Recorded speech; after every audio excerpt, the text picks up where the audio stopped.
Hello, entrepreneurs. Joe Gutierrez, CPA extraordinaire, coming to you live from downtown Flushing, New York for another amazing How to Win a Business interview with my friend Susie Gutierrez. How do you say that? Gutierrez. Gutierrez. I wanted to hear your pronunciation. You know, when I'm interviewed, the first thing people ask me is, how do I pronounce your name? And I say, it's Joe. It's Joe. What's the problem? It's Joe. What do you know? Yeah. I told my husband, he screwed up my last name. Before we got married, it was Uribe. And I thought that was bad enough. But now people ask me, I say Gutierrez, and they butcher the heck out of it. It's, yeah, the two R's threw me off. I got two R's too. My husband's Rudy. Then we got Rory. Then we got Roman. And then we got Roque. Oh my God. And they want to change my name to Ruzi so that I can have an R too. Okay. R2D2. Yeah. So what is Easy Biz Inc? I never saw that before. That's not what I thought your brand was.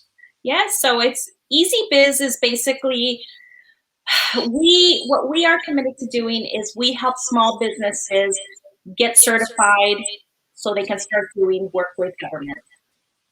In a nutshell. That's amazing, because that's exactly what I wanted to talk about tonight. Yes, and so there's no coincidences. There's no coincidences. And so the reason I decided to call it Easy Business because it seems so complicated to so many people. And so I wanted to let them know, look, it's not that hard, and so we put this whole program together into one. And so it's easy.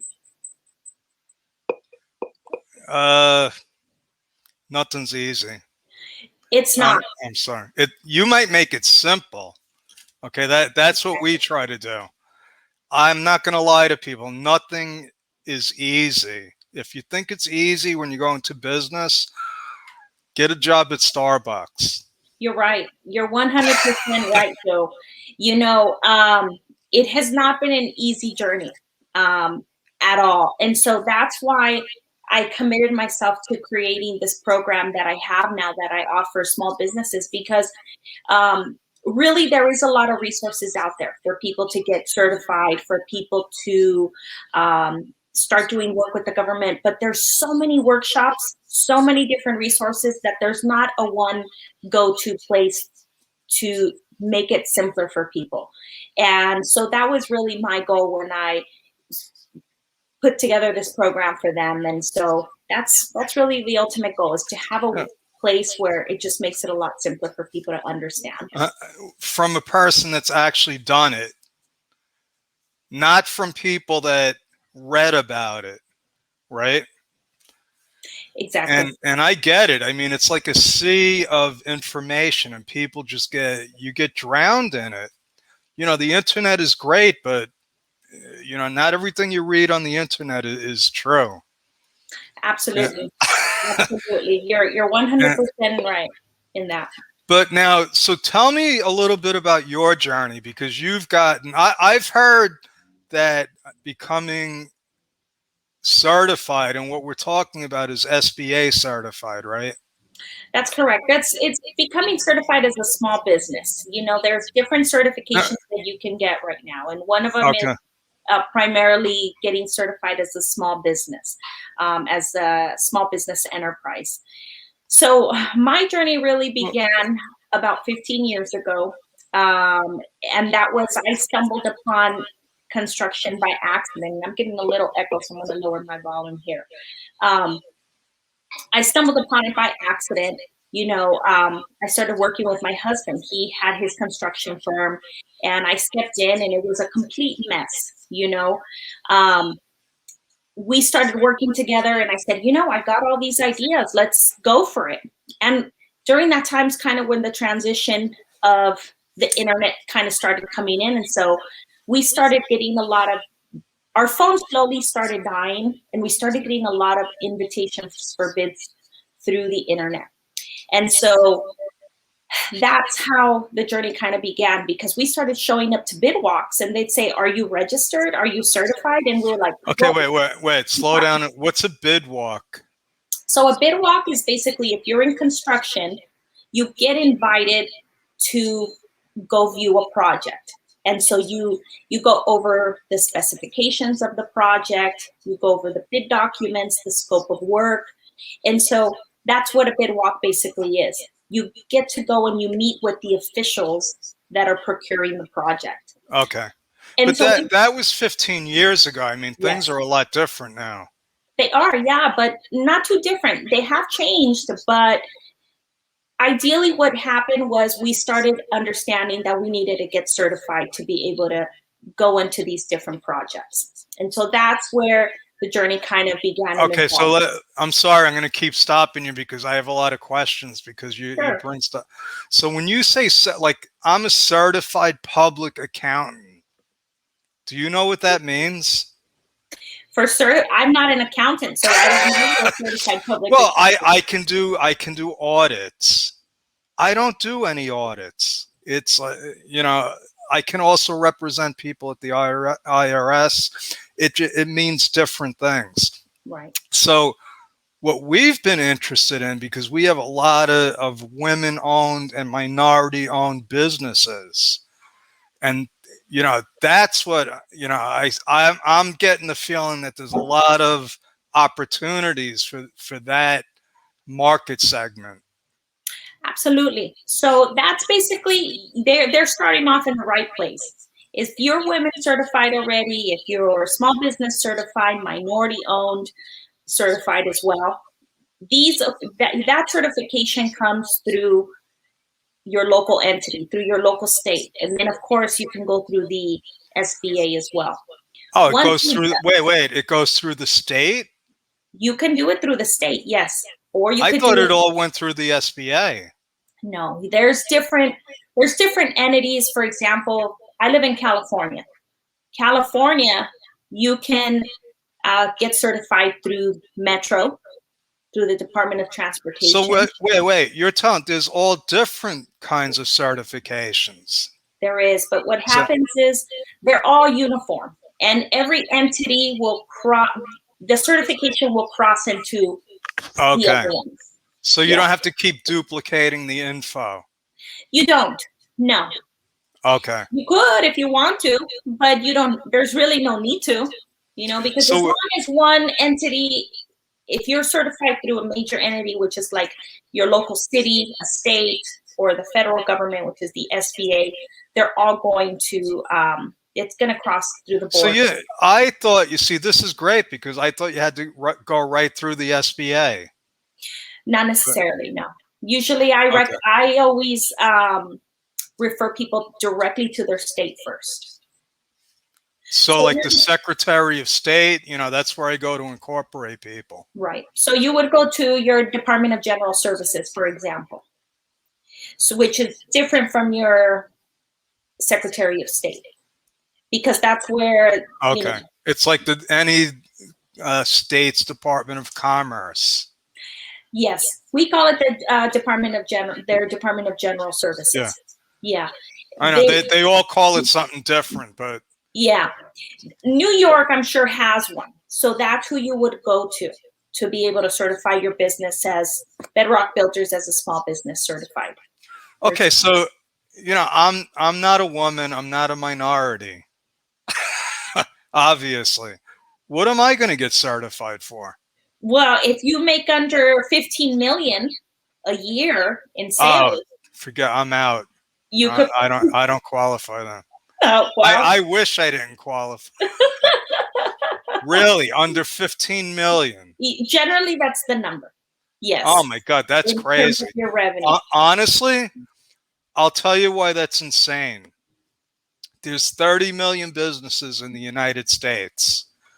25 million are sole proprietors. Most of them don't make anything. If they make $100 grand, they're lucky. Yes. So you're saying the bulk of, and I think that's the crux of the problem here. Yeah, Because 90% of you businesses, get up to 10, a million, 5 million. Why? 90% of businesses in the United States are technically small businesses, but what they're not seeing is they don't understand there's resources out there and opportunities for them to not only get certified, but then be able to access stuff like grants, for example, and Well, set aside contracts. So that's the big problem, is that people are not getting certified and they don't understand that now that you're well, certified, there's set aside opportunities for you. so okay, this is perfect because now this is what you're trying to do, right? You're trying to make it easy for small businesses to get certified. Yes, that is Because, correct. and I understand this because when I talk about things like s-corps and not being a sole proprietor, like it's Yeah, simple. It's like black and white, and I exactly. try to make it easy for people. But Exactly. to get certified, so if you own a deli, okay, and you're making 60, 70 grand a year and supporting a family, you don't have time to go for a grant. Most people Or, don't. Most people don't. And so there are services out there. I don't offer that service, unfortunately, but I know there's businesses out there that they'll get you certified. Then they'll have you connect with your local chambers to be able to get grants and things like that. But it's just people don't understand that these resources are out there. That's what I think is unfortunate. I agree. There are a lot of resources, and that's what we want to do. We want to connect people with these resources. We're doing a webinar tomorrow, workshop. I have nothing to do with it. I just show up and I ask questions. But we're talking about getting government grants, setting up not-for-profits, doing crowdfunding. I would love to have you on to talk about getting certified. Oh, that'd be lovely. I'd love to. I would Yeah. love to. So let's talk about that. And so what kind of contracts can people get from So the government? Yeah, definitely. So the top industries right now are definitely construction. You have IT, telecommunications, architectural engineering.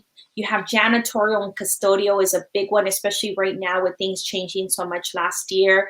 You have security and safety. Those are really the top ones. But anything from accounting to anything, even real estate services. I mean, if you're a realtor and you want to get into doing things like Section 8 and things like that, I mean, the opportunities are endless. I mean, there's literally over Well, 10,000 codes that the government uses in terms of goods and services. doesn't like I know the medical profession is like a huge percentage of the economy, Yeah. but the government, what number? I think I just read it was like 30% of everything the government buys, right?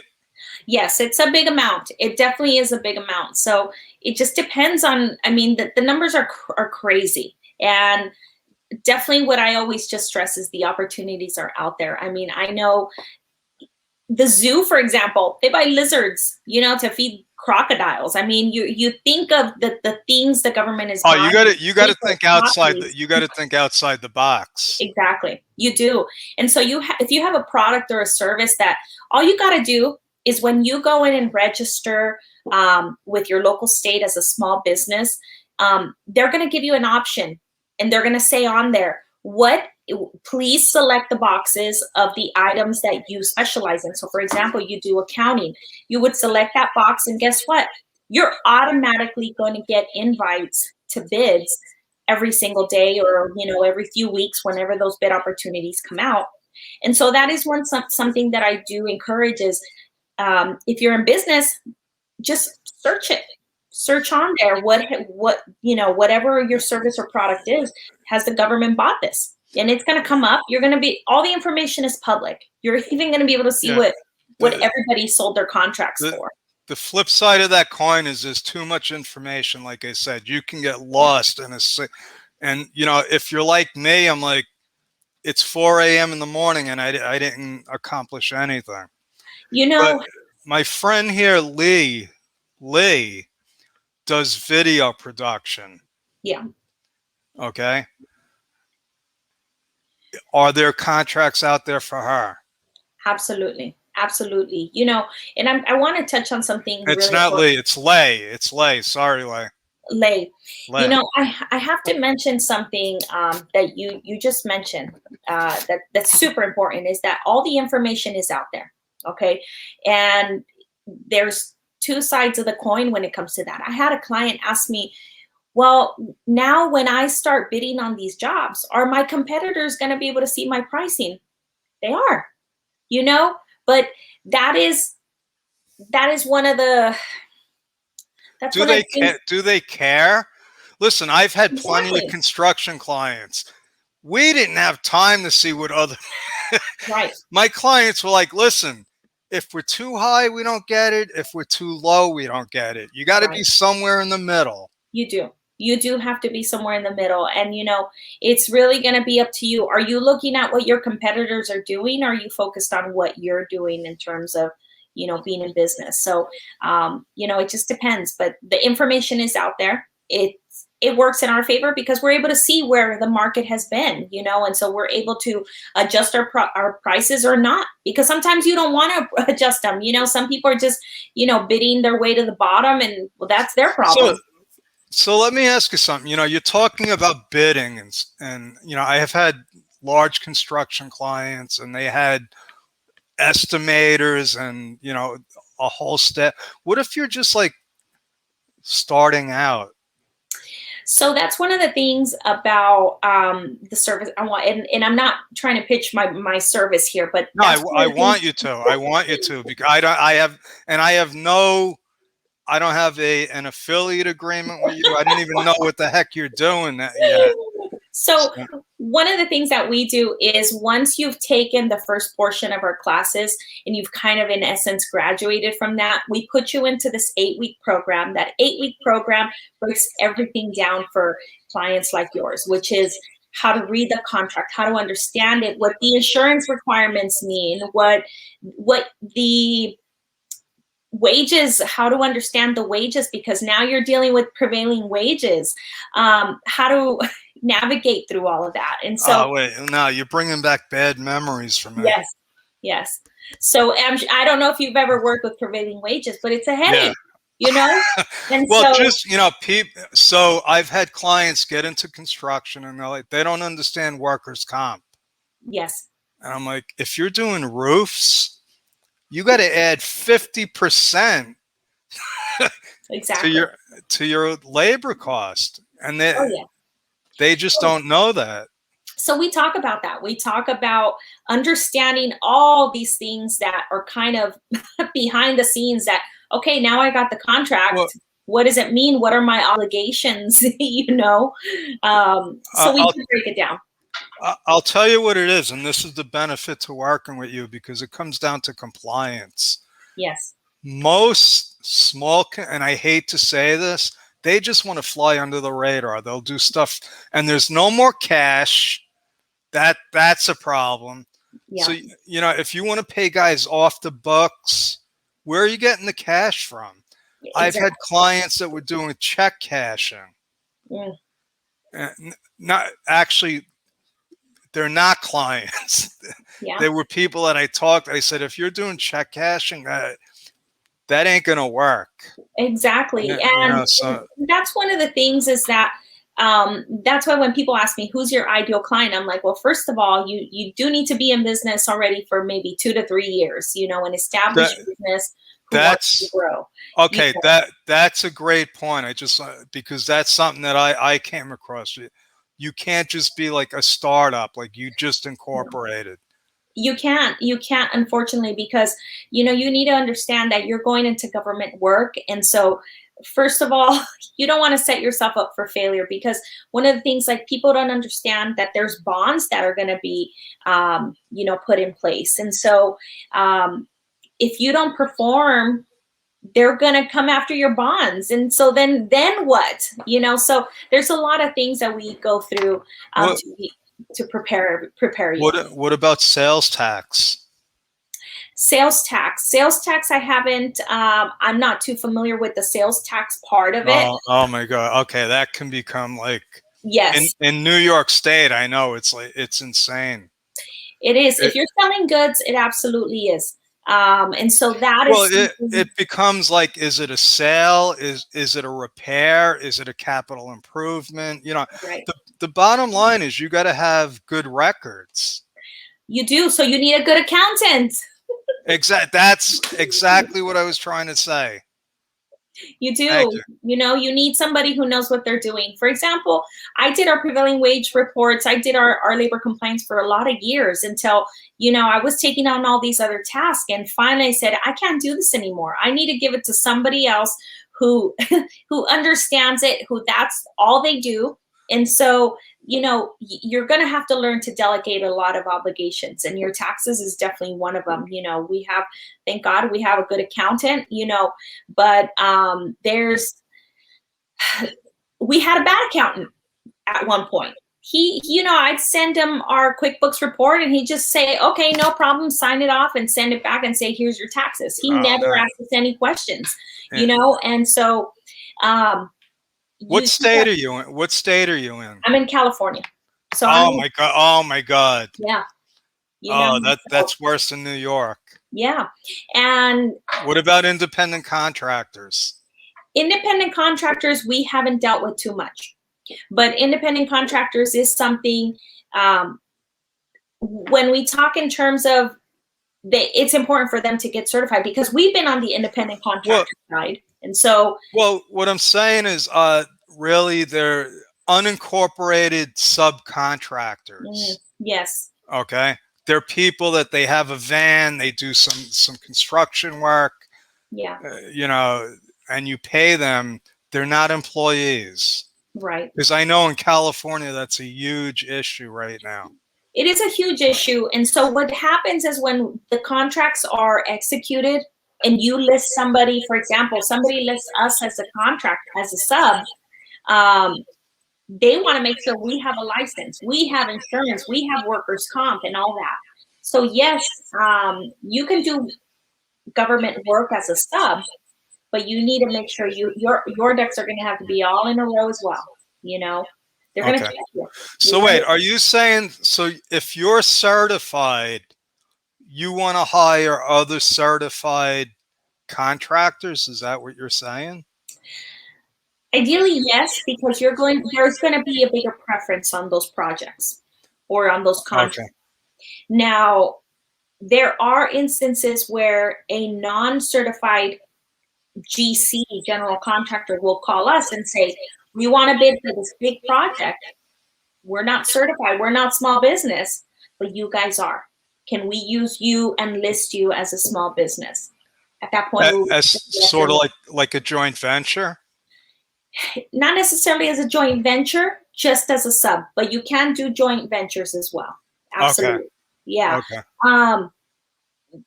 Once, for example, we do a lot of Caltrans work. Once you're listed, because this has been a practice here in California, I don't know about other states, but what some of these GCs, general contractors, were doing is they were listing small contractors like us and a bunch of other ones, and then they'd get the award, and then guess what? They'd go ahead and they'd go do the project themselves until the state and That's local criminal. That's criminal. exactly, they started catching up and said, no way, Jose, you can't do that. You cannot list a sub and then turn around and do the work yourself just to But be able to get preference. wouldn't the sub know? Don't, We would find out when we would get the call and say, hey, you're listed. wow. You know, Okay. we'd be like, what? So Nobody here's the bottom line. If you want to get certified, you got to be a serious business owner. You got to dot all the I's, cross all the T's, right? Absolutely. You can't be a fly by night trying to do check cashing and paying guys off the books. Absolutely. But there's a ton of opportunities out there. There is, Joe. And the advice that I could walk away if I am meeting somebody brand new, I would say start small. That's exactly how we started. We started by getting a $5,000 contract, $8,000, $10,000. I was just going to ask you, like, you could get a $5,000 contract.